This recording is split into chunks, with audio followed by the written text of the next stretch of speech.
Students, how are you? Welcome to SVS English classes. We are here to study Annual Examination 2024 question paper. Saraswati Vidya मंदिर inter college. Subject English, class 11th. Class 11th का ये English का 2024 का वार्षिक paper है. यहाँ पर हम आपके लिए MCQs लेकर आए हैं इस पेपर से. इसमें टाइम 3 घंटे का होता है और 100 मार्क्स का होता है.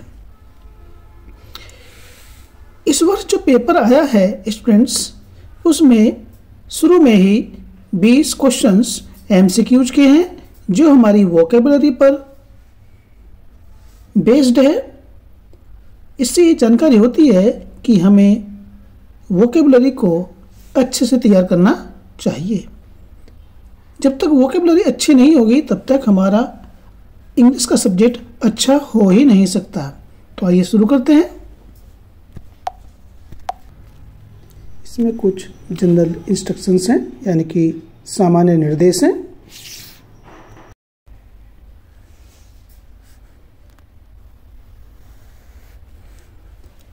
Number 1, all questions are compulsory. सारे प्रश्न अनिवार्य हैं.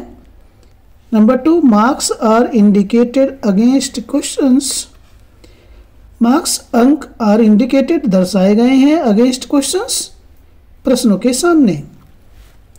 शुरू होते हैं ये MCQs. 20 MCQs हैं और 1 मार्क्स का ये MCQs है. तो स्टूडेंट्स, MCQs को शुरू करने से पहले हम थोड़ा सा आपको जानकारी देना चाहते हैं. आज ही मैंने एक बालक को ऐसे देखा कि जो ऊपर डायरेक्शन लिखी हुई थी उसको समझ में आ ही नहीं रही थी. क्यों नहीं आ रही थी?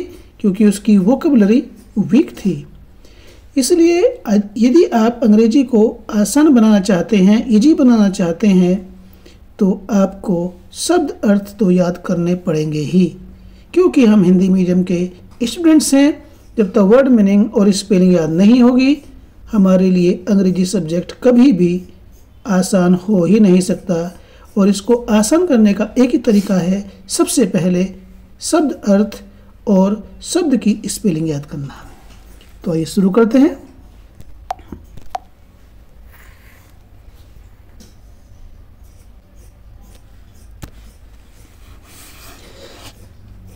Question number 1, the antonym of civilized is. Antonyms कहते हैं विलोम शब्द. Word opposite. अपोजिट को दूसरे शब्द के रूप में हम एंटोनिम कहते हैं, यानी कि एंटोनिम का सिनोनिम अपोजिट है और अपोजिट का सिनोनिम एंटोनिम है.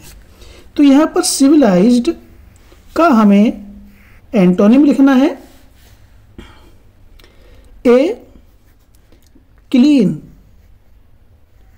क्लीन का अर्थ होता है साफ, नाउन के रूप में, और वर्ब के रूप में साफ करना. B, savage. सैवेज मीन्स होता है गंवार, अशिष्ट, असभ्य. सी, डर्टी. डर्टी का अर्थ होता है गंदा, नाउन के रूप में. ये वर्ब भी होती है जिसका अर्थ होगा वर्ब के रूप में गंदा करना. D, late. देर से. इसका अर्थ दूसरा दिवंगत भी होता है. तो बात आती है कि सिविलाइज्ड का मीनिंग क्या होता है. तो सिविलाइज्ड का मीनिंग होता है सभ्य, शिष्ट, सज्जन. तो यहां पर सिविलाइज्ड का अपोजिट सभ्य का विलोम असभ्य होता है, और इसमें सैवेज का अर्थ असभ्य, अशिष्ट होता है. तो इसलिए इसमें सही ऑप्शन बी है.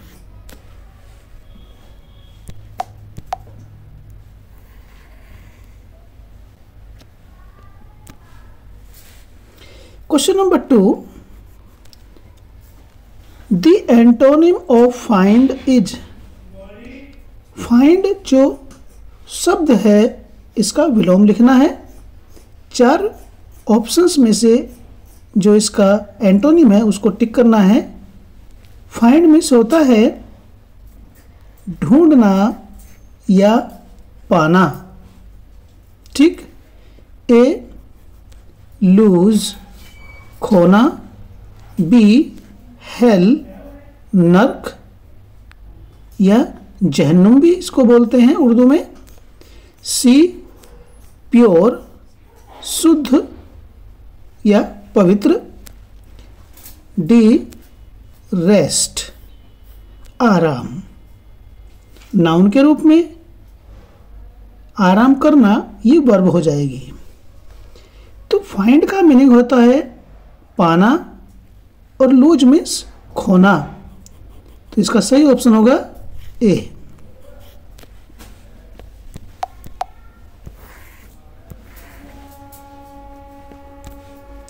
Number 3, the antonym of loss is.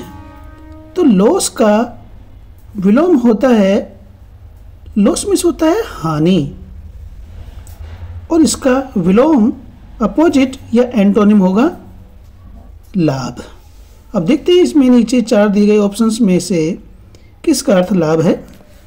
A win जीतना, बी रियल वास्तविक, सी अगली बदसूरत, डी प्रॉफिट लाभ।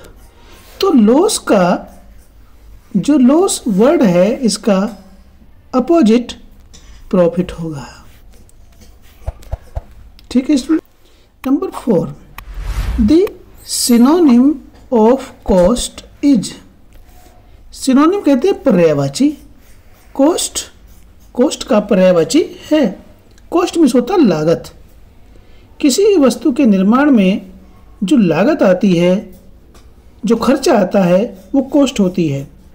ठीक है, वो उसका मूल्य नहीं हो सकता, सब लागत बोलेंगे। एम का मीनिंग उद्देश्य होता है। एम का मीनिंग निशाना भी होता है। ठीक। और ये दोनों अर्थ नाउन के रूप में है, वर्ब के रूप में इसका अर्थ होता है निशाना लगाना।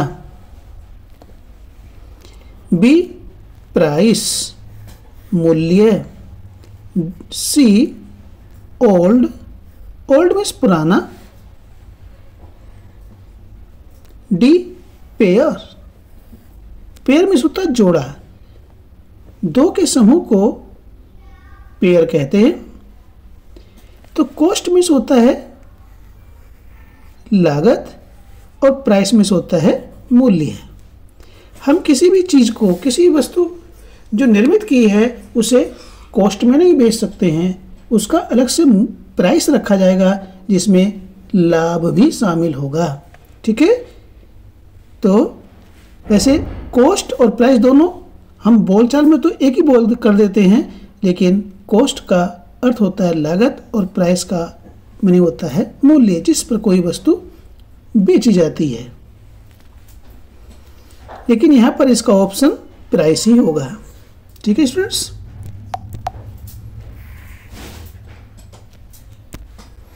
नंबर 5, द सिनोनिम ऑफ एक is.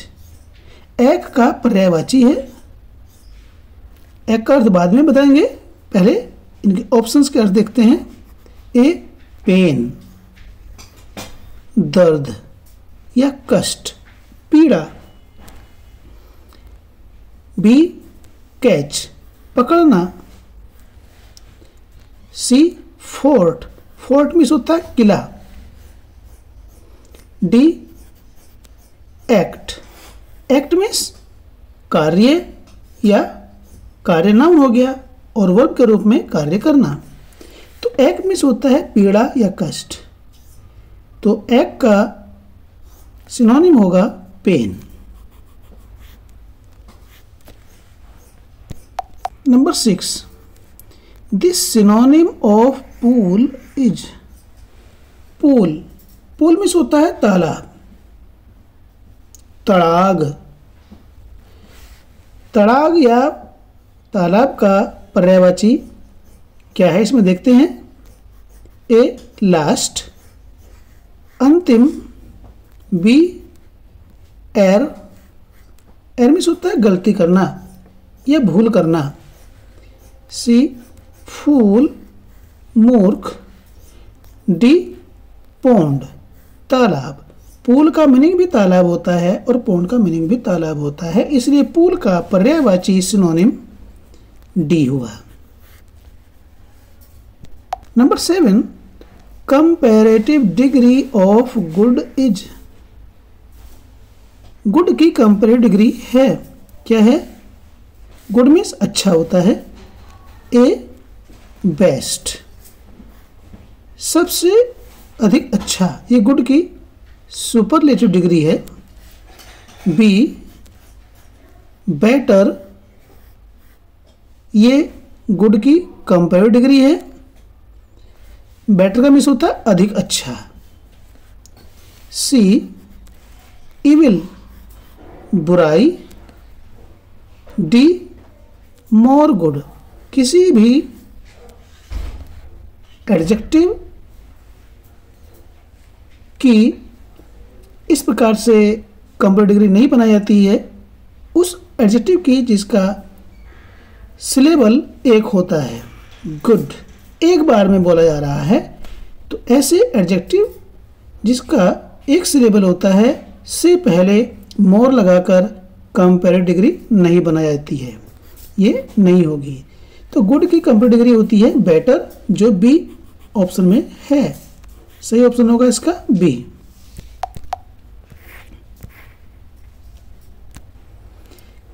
Number 8, superlative degree of lazy is. Lazy की सुपरलेटिव डिग्री है, कौन सी है? ए मोर लेजी।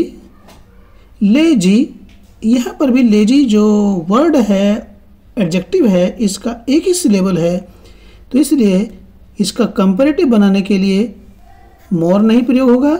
बी है मोस्ट लेजी, ये भी नहीं प्रयोग होगा। ठीक है, जिस एडजेक्टिव का या एडवर्ब का एक सिलेबल होता है उनसे पहले कंपैरेटिव बनाने के लिए मोर और सुपरलेटिव बनाने के लिए मोस्ट का प्रयोग कदापि नहीं होता। तो इसे दोनों ए और बी रॉन्ग है। डी में नन लिखा हुआ, ये तो हो ही नहीं सकता किसी भी कीमत पर। तो ध्यान दें, यहाँ पर वाई आ रहा है जेड के बाद, तो इसमें आई ई एस टी कैसे जुड़ा? तो ध्यान दें, जिस एडजेक्टिव के या एडवर्ब के अंत में वाई होता है उसका कंपैरेटिव बनाने के लिए वाई को आई में चेंज करेंगे और ई आर जोड़ देंगे। सुपरलेटिव बनाने के लिए वाई को आई में चेंज करेंगे और ई एस टी जोड़ देंगे। उसी आधार पर लेजी का सुपरलेटिव डिग्री सी है, लेजीएस्ट। और लेजी का अर्थ क्या होता है? आलसी। लेजीएस्ट सर्वाधिक आलसी।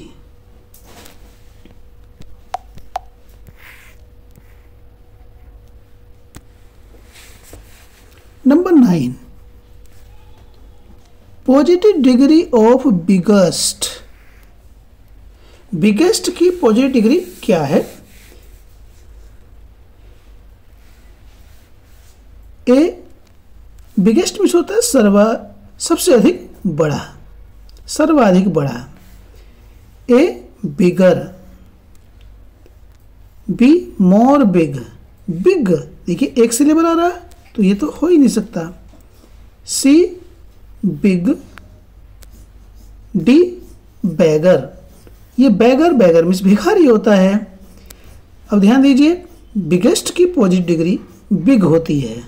अब यहाँ पर तो बिग है, इसमें एक जी और कैसे जुड़ गया ई एस टी जोड़ने से पहले? तो ध्यान दें स्टूडेंट्स, जिन एडजेक्टिव के अंत में एक कॉन्जोनेंट आता है और उससे पहले एक वोवेल आता है, तो उसका कंपैरेटिव बनाने के लिए या सुपरलेटिव बनाने के लिए उस कॉन्जोनेंट को डबल कर दिया जाता है और फिर उसमें ER कंपैरेटिव बनाने के लिए और EST सुपरलेटिव बनाने के लिए जोड़ दिया जाता है।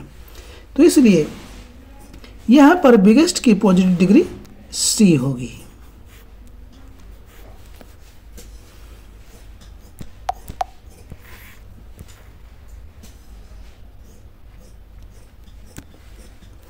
Number 10, one who can not read and right. कोई भी व्यक्ति या वह व्यक्ति जो न तो पढ़ सकता है न लिख सकता है कहलाता है क्या?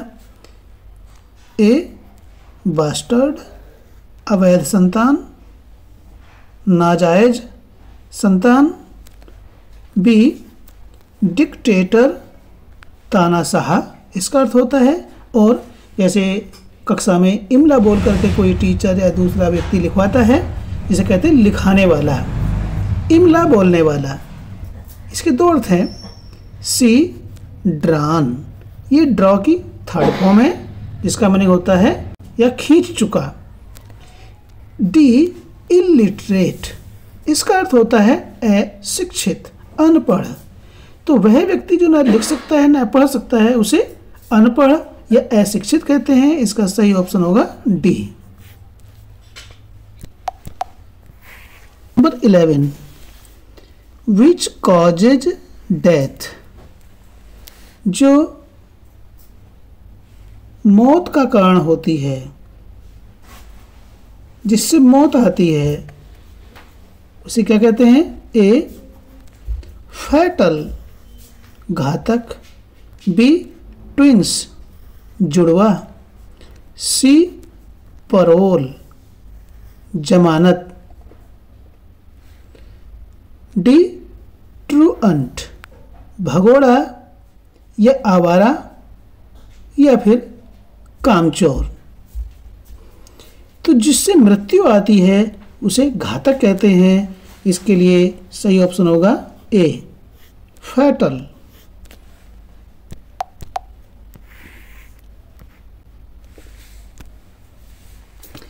Number 12, a person who studies about animals, एक व्यक्ति जो पशु के बारे में अध्ययन करता है उसे क्या कहते हैं? A विट, बुद्धि, जियोलॉजिस्ट, जीव वैज्ञानिक, C बॉटनिस्ट, वनस्पति वैज्ञानिक, D वेंडर, विक्रेता। तो वह व्यक्ति जो पशु का अध्ययन करता है उसे जीव वैज्ञानिक कहा जाता है। इसके लिए सही ऑप्शन B होगा। नंबर 13, इन विच ईयर टट हैज अंडरगॉन CT स्कैन। ये क्वेश्चन हमारा बुक पर बेस्ड है। किस वर्ष में टट का CT स्कैन हुआ? A 1922, B 2005, C 2002, D 2004। तो टट का जो CT स्कैन हुआ था वह 2005 में हुआ था।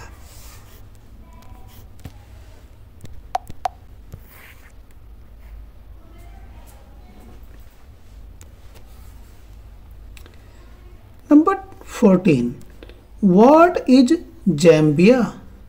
जैम्बिया क्या है? ये भी हमारी टेक्स्ट बुक पर बेस्ड है। ये एक स्थान का नाम है जैम्बिया। ये क्या है? ए स्टेट, राज्य है। B कंट्री, देश है। C union territory, D none, कोई नहीं।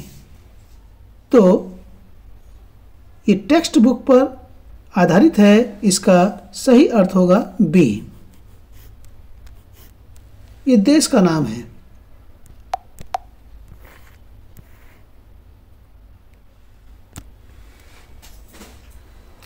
Number 15, Khan Sahib refers to. Khan Sahib संकेत करते हैं किसकी ओर? ए फेलो पैसेंजर, सहयात्री। बी ट्रेन ड्राइवर, ट्रेन का चालक। सी फ्रेंड, मित्र। डी नन, कोई नहीं। तो खान साहिब एक सहयात्री हैं, तो इसके लिए ए ऑप्शन आएगा, fellow passenger.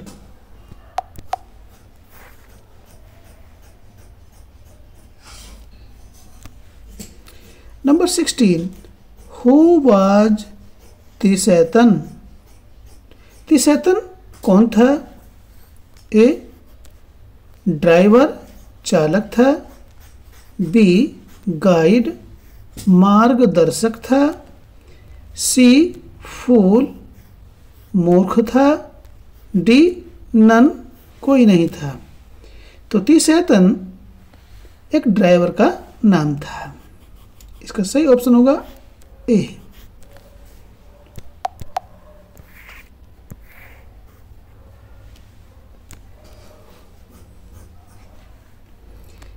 Number 17, what does the word furious mean. Furious शब्द का अर्थ क्या है? फ्यूरियस मीन्स होता है क्रोधित। ए काम, शांत, नाउन के रूप में है और काम का मीनिंग शांत होना भी है। बी कंपोज्ड, ये कंपोज की सेकंड फॉर्म है, थर्ड फॉर्म भी ये होती है। कंपोज मीन्स रचना होता है और कंपोज मीन्स रचना की। सी एंग्री, नाराज। डी सूदिंग, आराम करने वाली, शांति प्रदान करने वाली। तो फ्यूरियस मीन्स होता है क्रोधित, खूंखार, गुस्सैल। तो इसके लिए इसका फ्यूरियस का मीनिंग होगा angry. Number 18, what does the word acquaintance mean. Word acquaintance का क्या अर्थ है, क्या अभिप्राय है? ए नॉन वन, परिचित। बी अननोन, अपरिचित। सी स्ट्रेंजर, अजनबी। डी नन, कोई नहीं। तो एक्वेंटेंस मीन्स होता है परिचित, और परिचित का जो ऑप्शन होगा यहाँ पर वो नॉन वन होगा, जो ए में आ रहा है। Number 19, what does Cyril want from Mrs Pearson. Cyril Shrimati Pearson से क्या चाहता है? एक लेसन है सप्लीमेंट्री रीडर में, मदर, उसमें मिसेस पियर्सन होती है और मिसेस पियर्सन के बेटे का नाम ही सिरिल है। तो सिरिल मिसेस पियर्सन से क्या चाहता है? ए कॉफ़ी, कॉफ़ी चाहता है। बी बियर, बियर चाहता है, यानी जो कि शराब होती है। सी टी, चाय चाहता है। डी नन, कुछ नहीं चाहता। तो स्टूडेंट्स, सिरिल अपनी माता मिसेस पियर्सन से टी चाहता है। सही ऑप्शन होगा सी।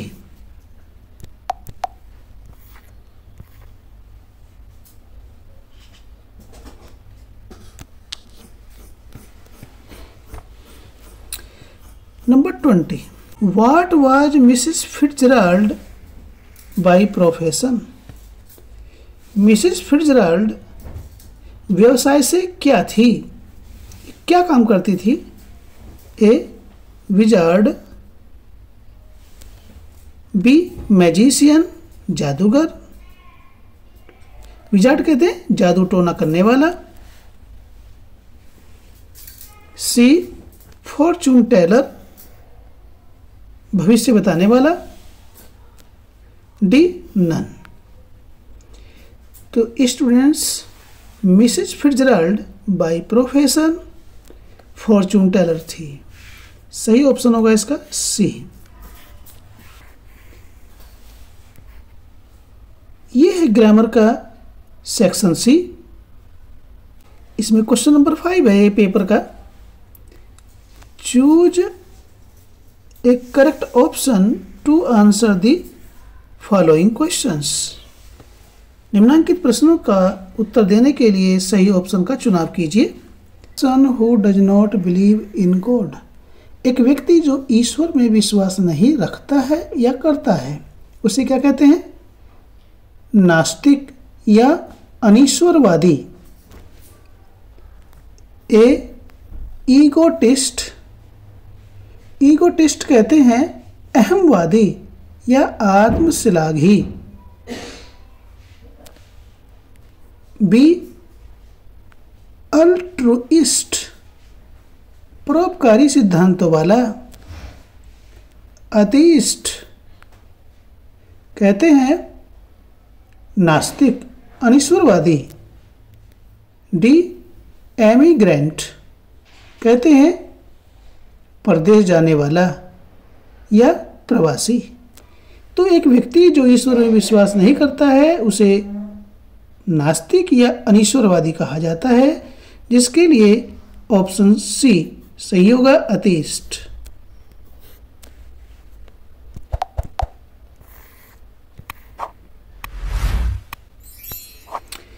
बी पार्ट है the phrase hold good means. जो फ्रेज है, फ्रेज कहते हैं वाक्यांश, एक से अधिक शब्दों के समूह को फ्रेज कहा जाता है। होल्ड गुड का अर्थ है क्या है? ए हैप्पी, खुश। बी थॉटफुल, चिंतनशील। सी इफेक्टिव, प्रभावशाली। डी होपफुल, आशावान। तो होल्ड गुड का मीनिंग होता है प्रभावशाली, इफेक्टिव। इसका सही ऑप्शन होगा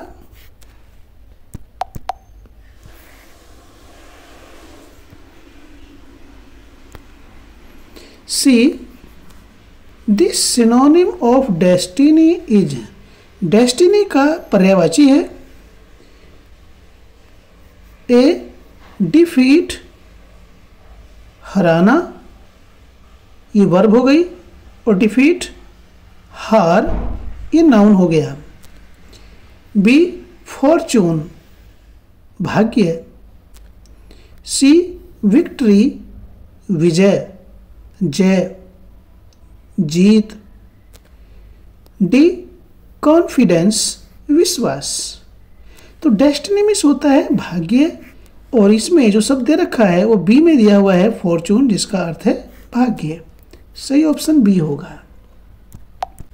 D no sooner did he come here when his father talked to him. Which word in this sentence is an error. इस सेंटेंस में कौन सा शब्द क्या है? एक अशुद्ध है, गलत ढंग से उसका प्रयोग किया गया है, जिसका प्रयोग नहीं होना चाहिए। उस गलती को हमें ढूंढना है। इस सेंटेंस के अंदर वो गलत शब्द क्या है या कौन सा है? ए टू, टू है।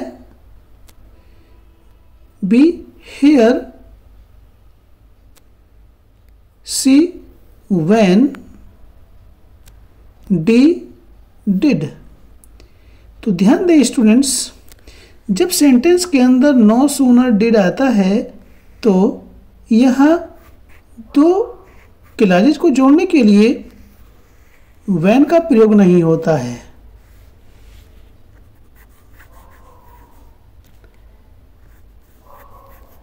देन का प्रयोग होता है THEN देन।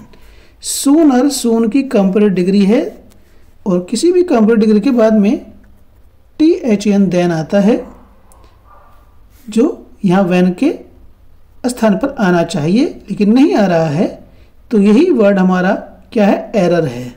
तो सही ऑप्शन होगा इसका सी।